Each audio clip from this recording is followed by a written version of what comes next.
ثم الرضا عن أبي بكر وعن عمر وعن علي وعن عثمان ذي الكرم. اب اس میں ایک دوسرا نقطہ بڑا قابل توجہ، وہ یہ کہ اگر یہ منصب خلافت منصوص من اللہ ہے، یہ سمجھ لیا جائے جیسے یہ گمان کیا جاتا ہے، دعویٰ کیا جاتا ہے، اور یہ وصیت رسول پر مبنی اور منصوص من اللہ ہے، تو یہ تو حکم اور فرض ہو گیا. تو جو چیز اللہ کی طرف سے مقرر ہو اور فرض ہو، پھر کیا اس منصب کے بارے میں کوئی امام یہ کہہ سکتا ہے کہ خدا کی قسم مجھے نہ اس کی کوئی طلب تھی نہ کوئی رغبت تھی؟ اس کا مطلب ہے وہ اللہ کی نص کو ٹھکرا رہے ہیں، اللہ کی عطا کردہ نعمت کو ٹھکرا رہے ہیں، اللہ کے رسول کی وصیت کو ٹھکرا رہے ہیں. رسول ان کو بنا رہا ہے وصیت کر کے کہ علی تم خلیفہ ہوگے، وہ کہتے مجھے طلب ہی کوئی نہیں، مجھے غرض ہی کوئی نہیں. اللہ منصوص خلافت اور امامت کا منصب دے رہا ہے، اور وہ اگر معاذ اللہ ایسی بات ہو تو وہ کہے مجھے اس کی طلب اور رغبت کوئی نہیں، تو کیا امر منصوص کے لیے کوئی اتنی بے نیازی کا جملہ بول سکتا ہے؟ 1,24,000 یہ کم و بیش انبیاء علیہ السلام میں سے آپ کسی ایک نبی کی مثال دے سکتے ہیں جس نبی نے کہا مجھے تو نبوت کی طلب ہی کوئی نہیں تھی، میرے تو گلے پڑ گئی معاذ اللہ استغفر اللہ نبوت، میرے کندھوں پر بوجھ ڈال دیا گیا، میں تو اس کا طالب ہی نہیں تھا.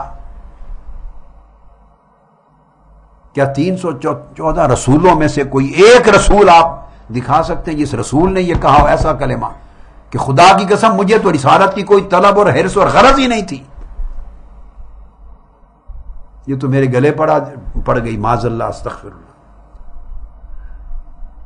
جو چیز منصوص من اللہ ہوتی ہے، جس میں بندہ مبعوث ہوتا ہے، اللہ کی بعثت ہوتی ہے، اللہ کی نعمت ہوتی ہے، وہ فرض ہوتی ہے. وہ منصب نہ بندے کے لینے سے اسے ملتا ہے نہ اس کی چاہت سے ملتا ہے، اللہ اس کو مقرر کر دیتا ہے، متعین کر دیتا ہے. اور پھر اگر منصب ایسا ہو منصوص من اللہ ہو، اس کے لیے کوئی نبی کوئی رسول اور اگر امام منصوص ہونے کا عقیدہ ہو تو وہ ایسا کلمہ کہہ ہی نہیں سکتا، یہ اللہ کی نعمت کو ٹھکرانے کے مترادف ہے، اللہ کی نص کی عظمت کا انکار کرنے کے مترادف. یہ دوسرا مفہوم اخذ ہوتا ہے آپ کی اس قسم سے اور اس کلمہ سے. اس کا مطلب یہ ہے یہ ان منصبوں کے لیے کہا جاتا ہے جو جمہوری منصب ہوتے ہیں، جو شورائی منصب ہوتے ہیں، عوام کے منتخب کرنے سے، شورا کے منتخب کرنے سے. ہاں اس وقت یہ بات جواز بنتی ہے میں تو اس کی نہ کوئی طلب تھی نہ کوئی حرص تھا نہ لالچ تھی، آپ نے یہ ذمہ داری میرے کندھوں پہ ڈال دی، میں نے قبول کر لی. تو شورائی منصبوں کو جو امت کے، اجتماع کے، سوسائٹی کے، پارلیمنٹ کے، شورا کے، صحابہ کرام کے لوگوں کے مقرر کرنے سے جو منصب وجود میں آتے ہیں ان کے اجماع سے، اس کے بارے میں یہ جملہ کہا جا سکتا ہے میں طالب نہیں تھا، آپ نے اجماع کر کے مجھے حکم دے دیا، مقرر کر دیا، ذمہ داری میرے کندھوں پہ ڈال لی، میں نے قبول کر لی. تو ایسے مناصب کے لیے جملہ یہ سوٹیبل ہے، اور وہ منصب جو منصوص من اللہ ہو اس کے لیے یہ جملہ بنتا ہی نہیں ہے. اب آگے دیکھیے، اس کے آگے پھر فرماتے ہیں ایک تو خدا کی قسم مجھے اس منصب کی طلب نہیں تھی، اور پھر وَلَٰكِنَّكُمْ دَعَوْتُمُونِي إِلَيْهَا، لو آگے اور وضاحت کر دی، مجھے منصب خلافت کی طرف تو آپ لوگوں نے دعوت دی. وَحَمَلْتُمُونِي عَلَيْهَا، اور آپ نے یہ بوجھ میرے کندھے پر ڈالا اور مجھے حکم مجبور کیا کہ میں یہ ذمہ داری اٹھاؤں، آپ نے مجھے آمادہ کیا ذمہ داری اٹھانے پر. اب بولیے یہ کلمات واضح طور پہ وصیت اور منصوص ہونے کے تصور کی نفی کرتے ہیں یا نہیں؟ وَلَٰكِنَّكُمْ دَعَوْتُمُونِي إِلَيْهَا، یہ منصب خلافت و امارت تم نے مجھے دعوت دی ہے، تم جمع ہوئے، تم نے مجھے مقرر کیا اور مجھے دعوت دی کہ میں اسے قبول کروں.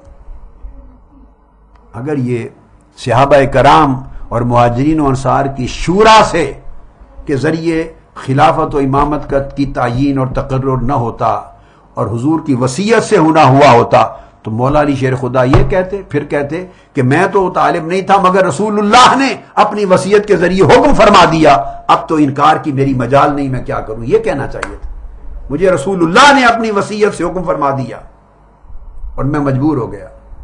یہ اللہ کے حکم نے مجھے اس بوجھ کے اٹھانے پر معمور کر دیا تو میں معمور من اللہ ہوں، میرے پاس انکار کی مجال نہیں۔ کہاں گئے یہ جملے؟ مولا علی شیر خدا کی سمجھ میں نہیں تھے کہ وہ اللہ کی طرف سے منصوص ہیں اور معمور ہیں؟ مولا علی شیر خدا کو معلوم نہیں تھا کہ رسول اللہ صلی اللہ علیہ وسلم نے ان کے لیے وصیت فرما رکھی ہے؟ تو وہ کیوں نہیں فرما رہے؟ وہ دلیل کیوں نہیں دے رہے حضرت طلحہ کو جو خلافت کی بیعت کر کے اس عارضی عرصے کے لیے منحرف ہو گئے تھے؟ اس سے بڑھ کر موقع کیا تھا کہ جو خلافت کی بیعت کر کے توڑے ہوئے ہیں ان کو سب سے اعلیٰ دلیل دی جائے؟ بھائی تم نے میرے ہاتھ پر بیعت خلافت کی تو یہ خلافت کوئی تم نے دی تھی یا رسول اللہ جن کا کلمہ پڑھتے ہو ان کی وصیت سے میں خلیفہ تھا؟ جس اللہ کی توحید کا اعلان کرتے ہو اس اللہ کے امر سے میں خلیفہ تھا۔ مجھے امام اور خلیفہ تم نے یا کسی اور نے نہیں بنایا تھا، اللہ اور اللہ کے رسول نے اپنے امر سے وصیت سے مقرر کیا تھا، تم وہ بیعت کر کے منحرف ہو گئے ہو۔ چاہیے تھا یوں بات کرتے، خصم کو جو منحرف ہو جائے اس کو سب سے قوی دلیل دی جاتی ہے۔ اب ان کو راغب کر رہے ہیں، دوبارہ ان کے اس عمل کو بیعت کر کے پھر جانے کے عمل کو رد کر رہے ہیں، ان کی غلطی سے انہیں آگاہ کر رہے ہیں اور آگاہ کر کے اس خلافت اور بیعت خلافت کی حقیقت واضح کر رہے ہیں۔ تو مولا علی شیر خدا تو نہیں بیان فرما رہے کہ مجھے اللہ نے بنایا تھا خلیفہ تو تمہاری کیا مجال ہے کہ تم بیعت کر کے پھر سکو؟ مجھے رسول اللہ نے وصیت سے خلیفہ اور امام بنایا تھا، تمہاری کیا مجال ہے کہ پھر سکو؟ تو جو بات مولا علی شیر خدا نے نہیں کہی وہ صدیوں بعد امت کا ایک طبقہ ان کی طرف منسوب کرے تو اس بات کو سچ مانے یا مولا علی المرتضیٰ کی بات کو سچ مانے؟ انہوں نے کہا کہ یہ جو خلافت ہے، یہ امر خلافت ہے، یہ تمہاری دعوت کے ذریعے مجھے ملا ہے، تمہارے فیصلے سے ملا ہے، تم نے مجھے اس کی طرف بلایا ہے اور تم نے یہ بوجھ میرے کندھوں پر ڈالا اور میں نے قبول کر لیا۔ یہ آپ نے واضح طور پر حقیقت خلافت و امامت کو بیان کر دیا۔ اس کے بعد فرماتے ہیں فلما افدت الیہ، جب یہ خلافت میری طرف گویا منتقل ہو گئی، میرے ذمے یہ منصب ہو گیا آپ لوگوں کے فیصلے سے اور آپ کی دعوت دینے سے، نظرت الی کتاب اللہ وما وضع لنا وامرنا بالحکم بہ فاتبعتہ۔ تو جب یہ خلافت کی ذمہ داری آپ لوگوں کے اجماع سے میرے سپرد ہو گئی تو پھر میں نے اللہ کی کتاب کا مطالعہ کیا، اس کو دیکھا اور جو حکم اللہ پاک نے قرآن مجید میں ہمارے ذمے لگائے فاتبعتہ، میں نے ان کی پیروی کی۔ اب اس سے یہ بات بھی واضح ہو جائے گی، ایک اگلا نقطہ جو تصور ہے امامت کے بارے میں کہ وہ امام نبی کی طرح اس کو الہام اور وحی ہوتی ہے،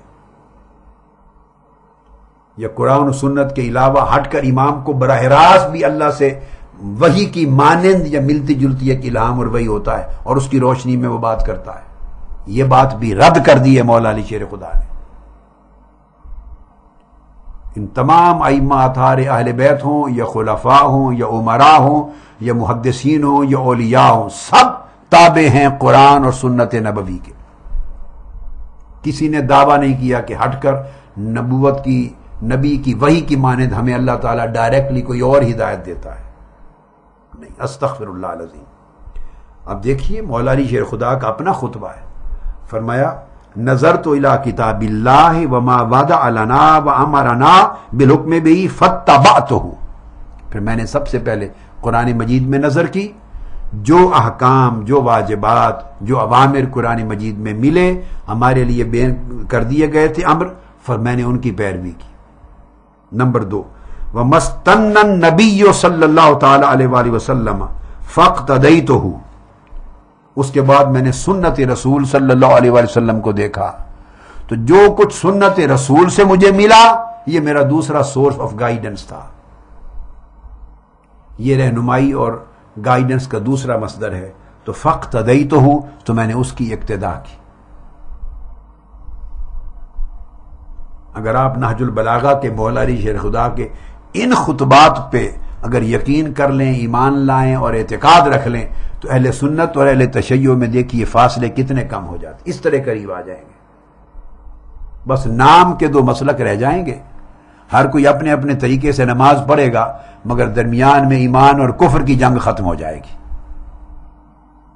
ایک ہی نقطہ نظر کے قریب آ جائیں گے، جزوی تفصیلات و تشریحات اپنی جگہ الگ الگ رہیں، کوئی فرق نہیں، جنگ و جدال کا ماحول ختم ہو جائے گا۔ وہ فرماتے ہیں کہ دو ہی سورس ہیں میرے، ایک اللہ کی کتاب، ایک سنت رسول صلی اللہ علیہ وسلم۔ اب کوئی تیسرا سورس بھی ہوتا تو آپ فرماتے نا کہ پھر جو اللہ نے جو براہ راست مجھ کو اللہ وحی کی طرز پر کوئی ہدایت کرتا ہے، الہام کرتا ہے، تیسرا میں پھر اس کی پیروی کرتا ہوں، وہ فرمانا چاہیے تھا، نہیں فرمایا۔ اور پھر اس کے بعد فرمایا فلم احتج فی ذلک الی رأیکما ولا رأی غیرکما، سو جو بات مجھے قرآن میں اور سنت رسول میں مل جائے تو اس کے بعد میں آپ کی یا کسی اور کی رائے کو حجت نہیں مانتا، جہاں قرآن اور سنت کا فیصلہ ہو جائے۔ قرآن اور سنت کے بدلے میں کسی اور کی بات حجت نہیں ہے۔ ولا واقع حکم جہلتہ فاستشیرکما واخوانی المسلمین، اور اگر کوئی ایسا معاملہ ہو جس کی مجھے خبر نہ ہو، یعنی وہ قرآن سے نہ ملے یا سنت رسول سے نہ ملے از خود، تو پھر میں کیا کرتا ہوں، پھر آپ سے بھی اور دیگر اپنے صحابہ بھائیوں سے مشورہ کرتا ہوں اور مشورے سے رہنمائی طلب کرتا ہوں۔ یہ تیسرا سورس ہے، اس کو ہم اجماع صحابہ کہتے ہیں۔ اب بولیے اہل سنت کی اصول فقہ کو اٹھا لیں، ان کا بھی یہی قاعدہ ہے کہ سب سے پہلے قرآن، پھر سنت رسول، پھر اس کے بعد صحابہ کرام کا اجماع، مشاورت صحابہ۔ جب صحابہ آپس میں بات کرتے تو مشاورت کہتے تھے، طلب مشورہ۔ جب ہم اب بات کرتے ہیں تو پھر صحابہ کرام کے آثار و اقوال لیتے ہیں کہ ان کے ارشادات، ان کے آثار۔ اب یہ سورس اہل سنت کا ہے، اصول شریعت میں، اصول فقہ میں، مدارج کے اعتبار سے۔